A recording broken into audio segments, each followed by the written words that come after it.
President of the School Trustees Association, Lorraine Kerr, and she joins us now. Lorraine, welcome to the show. Lovely to have you on. Good morning to you. Good morning, Michael. Nice to be here. Good. Listen, first of all, you'll be delighted at what happened yesterday afternoon. Definitely delighted. Can I say as a parent... And cross all our fingers. Well, yes, because it's not over yet necessarily, is it? Correct. Does that concern you, that the potential exists for there to be ongoing industrial action despite the actions being called off now? Yes, it does. In terms of all school boards being held responsible for the teaching and learning of all our kids, it's definitely a concern. And It's been a concern for a long time. Yes. And the fact that children are used as well, cannon fodder basically in an argument between the Ministry of Education and the PPTA.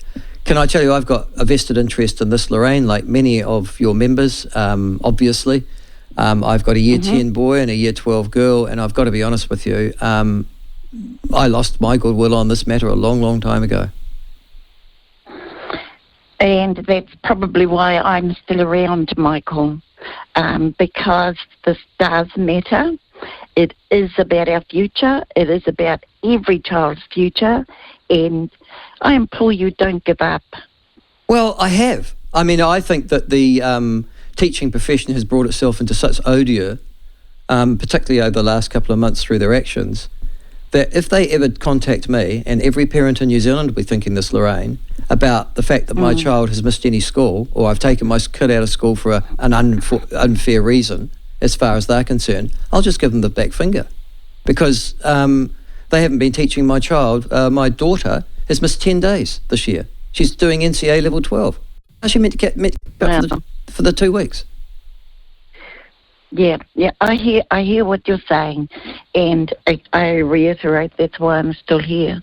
Someone has to keep plugging at a system you and I both know is broken, and we have to keep going, because this is about your son, your daughter, my grandchildren. Now, I had an 18-year-old granddaughter who was Year 13 last year. She was going into university, decided she didn't want to do that because she didn't want to start her life with a debt, and has now scored a job that is paying her higher than some of our teachers. Really? Now, what's the reasoning behind that? She's being paid higher as an unqualified 18-year-old than some of our teachers get. And so, kind of in a sense, I get where the unions are coming from in terms of we need to start valuing our teachers. We as parents have high expectations of our teachers. Well, I do. I expected them to turn my little darlings into rocket scientists, Ernest Rutherfords, or just generally good human beings.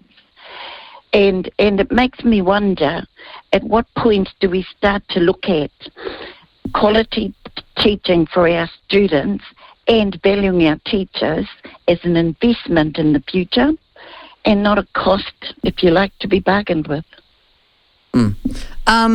Well, that leads me to the next thing, though, Lorraine, which is that you say we value our teachers. The teaching model that's the moment, I don't get. I'll explain.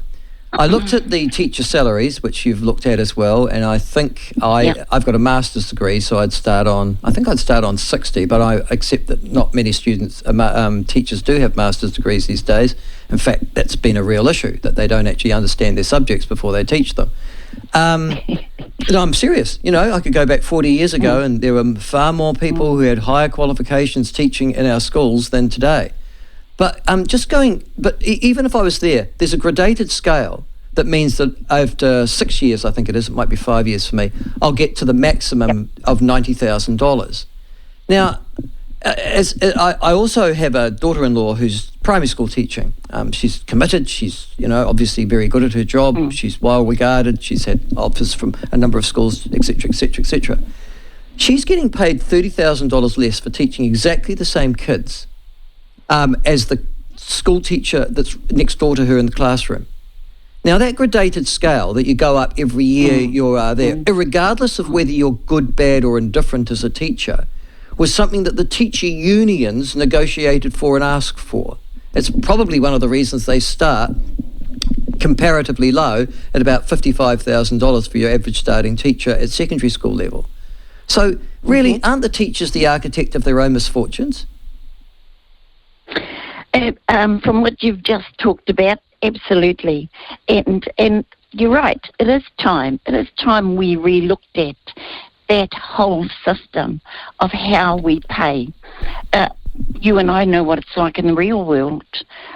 We get paid according to qualifications, according to responsibilities. There's a whole myriad of things that we have to climb to be able to attain a reasonably good salary. That is an automatic process within the teaching profession as long as you stay there. You know, you can be a teacher for 6 years and your salary automatically goes up. You don't need to change. So maybe the way we do that needs a huge overhaul. Well, I think that sort of, in the real world, as you've just talked about and introduced before into our conversation, you don't get an automatic pay rise if you're mediocre. You get a pay rise if you deserve it, and the quality of your work is such that it's demonstrably obvious. Okay, second thing here. I'm also interested in this new ERO report that's come out this morning. It's been published that says that, as you would have heard in my introduction, that students have lost a year in essence, and it's particularly bad at the Decile 1, Decile 2 stage socioeconomically. I might add a report from ERO that's been backed up by the United States, as you would have heard me say in the introduction, and their equivalent of ERO saying the same thing. How are these kids ever going to catch up the learning that they've lost, Lorraine? That's the sad part. The reality is, are they ever going to catch up? I don't think they will.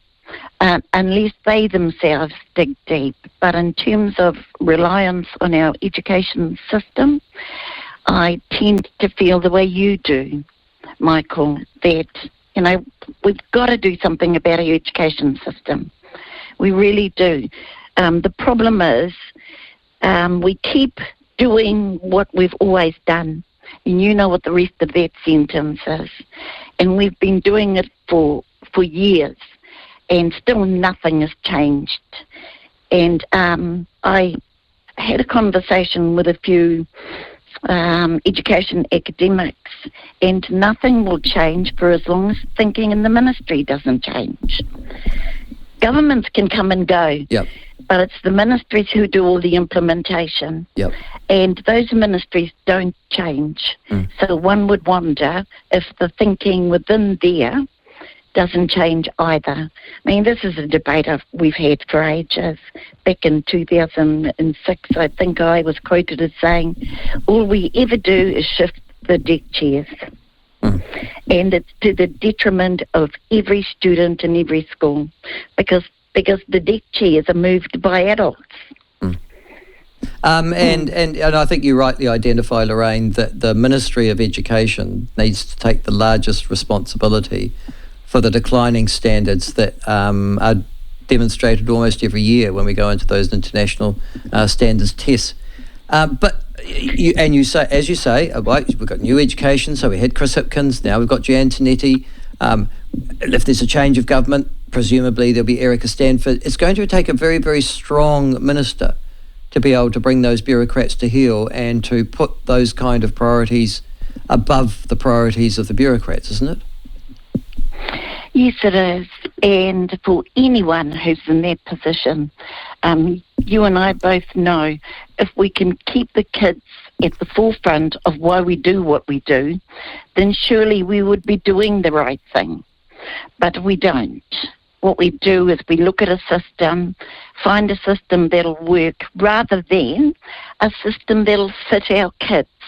And while we're still fluffing around with education, again, we have cohorts of kids who go through the system who miss everything within our system because the adults are too busy playing with it. Does that make any sense? Yes, it does. And I guess the industrial action that we've been going through with the Ministry of Education, the PPTA at war over the last 3 months is a good example of that. But can I also say, or ask you, in your view, we talk about kids that fail in the system. So particularly Maori and Pacific Island boys, they'd be the worst, wouldn't they, in terms of failure? They go through an entire education system and they leave school even without NCA level 1. And those percentages are quite high now. They're over 1 in 4, heading to 1 in 3 at that sort of demographic group. But now it appears that 100% of our students will be leaving New Zealand schools without the same depth of education that their peers of 5 years had ago because of COVID. I mean, so a whole cohort of kids are going out that don't have the same, if you like, learning standards that were available to their cohorts 5 years ago. But to make matters worse,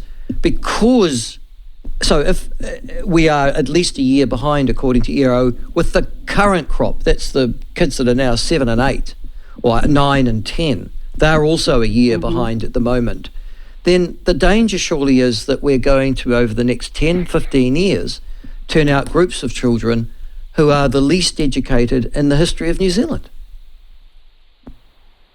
And that's the sad indictment on the adults in the system.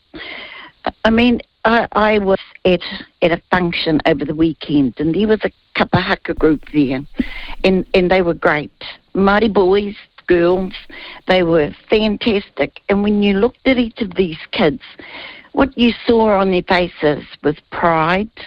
They absolutely got what they were singing about. And I thought, how the heck do we transfer that whole feeling that those kids had into a classroom? Or is that in the too hard basket for adults?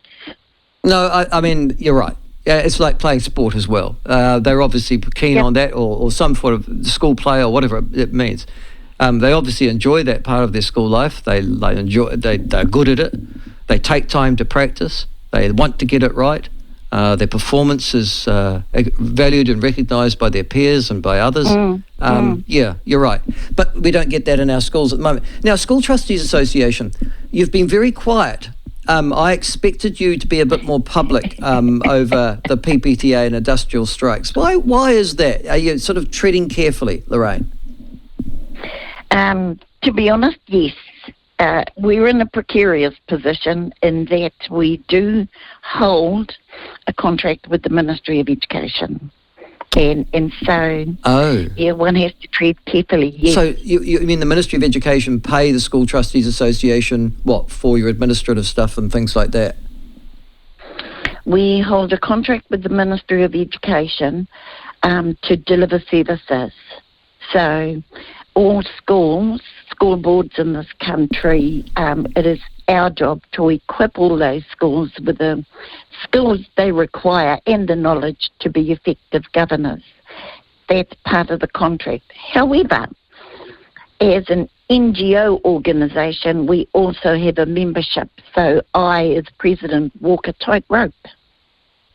You know, you are such an honest woman. Thank you so much. Because I am a parent, so you represent me as president of the New Zealand School Trustees Association. And so the grievance that I would imagine, listen, I haven't talked to one person who has secondary school children who isn't enormously concerned about the quality of education they're receiving at the moment. And it's been amplified, obviously, by the teacher strikes. And we sort of expected somebody to speak on our behalf. What you're saying is, I'd like to, but I may compromise, or I have a commitment because of a contractual situation that precludes me from being as out there as I might otherwise be. Is that right? Correct. Wow. Okay. And I do walk a tightrope because I'm on your side. Every child who goes to school has the right. And so I stay and I keep niggling and I keep on keeping on because it's important. This is the future. Your children, my grandchildren, are the future of our country. That's what drives me. All right, Lorraine, thank you very much for joining us. Thank you very much for being so honest. I wish you well. And we will talk again soon. But yes, you have a long road to hoe, I have to say. It's good to still see you there. But thank you very much for your honesty. Very much appreciated. That is Lorraine Kerr, the President New Zealand School Trustees Association. I have to say, I don't know about you, but that was revelatory. Yeah.